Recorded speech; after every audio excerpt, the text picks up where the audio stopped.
Hello everyone, welcome to my channel if you're new and welcome back if you are not. My name is Rochelle, I'm a meteorologist, and in today's video we're going to take a look at the national weather forecast for the first weekend of May 2024.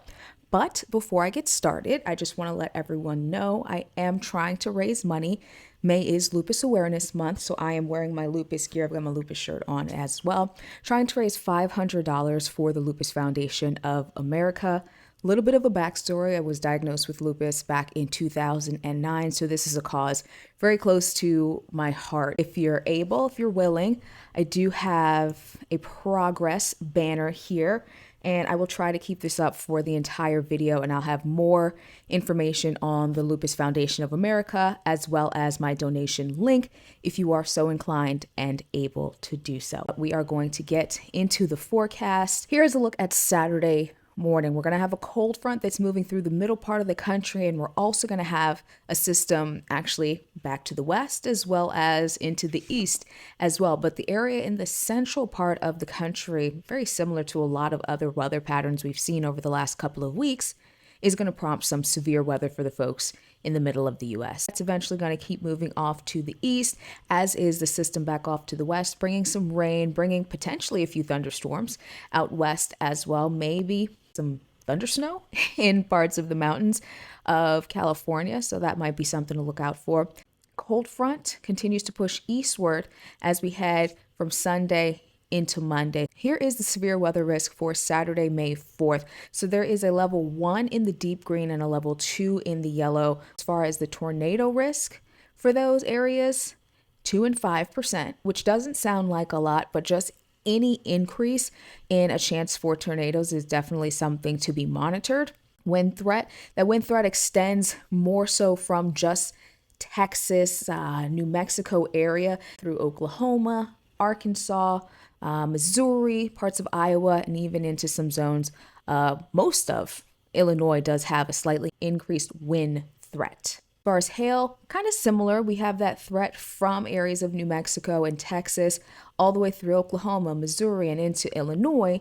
But we also have what's called a hatched threat. So that means that there is a greater probability of significant hail, which is detailed as a 10% or greater probability of 2-inch hail, 2 inches in diameter, 2 inches across, within 25 miles of a point. And those areas included are Lubbock, Texas, Midland, Texas, Odessa, Hobbs, New Mexico, and Big Spring, Texas. For Sunday's threat, we've got a level 1 out of 5 risk for severe weather. That's in some zones of eastern, central and eastern Texas up through Oklahoma and Arkansas, and some zones of northwestern Louisiana. It does include Little Rock, also includes Shreveport, does not include Norman or Oklahoma City or Tulsa, but they're right on the line. When we're talking about the day 3 threat, we don't have the breakdowns. So day 3 is 2 days out from the current day, which is Friday. So this is for Sunday. We don't have the breakdowns for the tornado, wind, and hail threats that we do have for the current day, which is day 1, as well as the next day, which is day 2. Let's talk a little bit more about those categories, the levels 1 through 5 that I was talking about. Here's a look at that. Understanding severe thunderstorm outlook categories. We're talking about a level 1 and 2, so that marginal, that slight risk. With that, isolated severe storms possible in that level 1 risk, and then a level 2 isolated to scattered, that increased confidence. We're going to take a look at some of the risk factors that kind of play into storms getting stronger. The first of which is something called CAPE, or just available energy that a storm has to feed off of. This time frame that I'm looking at is Saturday morning. I've got the legend at the bottom of the screen. As the numbers go up, the more available energy that a storm has to feed off of. Anywhere you're seeing that the colors are a little bit blurred out or they're a little bit more dim and less vibrant, that's where we have something kind of fighting against that. Where we have the brighter colors, that's where we have more of that energy available. Let's look into western Texas where we have that threat. We do have that into Saturday afternoon, Saturday evening. We have some of that sin there, but we also do have some of those brighter colors, and we could see some storms a little farther to the east as well, where we don't have as much of that shading over those colors. Jumping ahead to Sunday, we get a little break. But then some of that energy does start to build back in Sunday afternoon, Sunday evening. So the storms are going to have something to feed off of as we go through the weekend. This is the dew points. Once you see that teal color, you can see it a little better off into the ocean. Once we go from the green to that dark blue into the teal color, that's where we have some of those higher dew points. And it's a little hard to see because this map also has something called lifted index. So that shows the instability of a particle. Instability is just essentially how much can a little area of air rise in the atmosphere. If it's more unstable, it'll rise more. So anywhere you're seeing the lower numbers, that's where we have greater levels of instability and maybe a slightly better chance of some of those storms developing. We've got dew points into the 70s, so that's good for storm development. Bad if you don't want storms, but anywhere we really have those dew points above 60, that's where we're not that excited about storm development because the storms can feed off of that. So we've got that all through Texas. We've got those low lifted index numbers. And then we also have that into Oklahoma. I'm heading into Missouri now. So we've got that for Saturday. For Sunday, we also have that in Texas, once again in some of those same areas, but you'll notice it's a little bit off to the east, just a bit. And then into Sunday evening, we still have it kind of sitting over those same zones, but we do have some drier air building into New Mexico. And that humidity actually looks like it's just going to stick around through a good portion of the south and southeastern U.S., even into Maryland, Virginia area, some zones of Tennessee and Kentucky over here. We've got those dew points into the 60s. So it does look like we'll have a decent bit of humidity. Even if there aren't storms, might feel a little bit more sticky in parts of the country for this weekend. We have a level 1 and 2 risk for flash flooding in some areas of the southern plains. And for Sunday, as that cold front moves off to the east, so does the risk for flash flooding. How much rain are we talking? 2+ inches of rain for Saturday, and then Sunday, not quite as much rain, but still a decent bit. Here's a look at a few outputs of how much rain we could see for the weekend in general.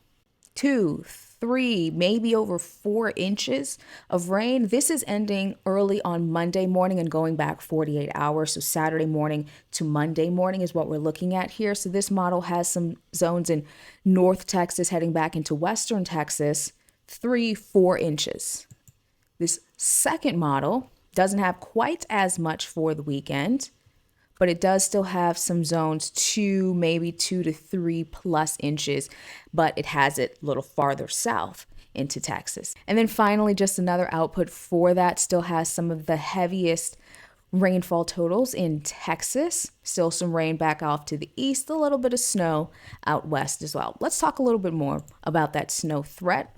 20, 30 inches at best in some of those mountainous areas of California. And then as you head up through the Pacific Northwest, 10, 20, 30 inches. Wrapping up here, let's talk about temperatures for this weekend. Starting out with low temperatures on Saturday. Here's where we're waking up to. We've got 50s, maybe even some 60s, and we've got the humidity that's going to be with us as well. Don't forget that. I'm sure you'll remember as soon as you wake up on Saturday morning.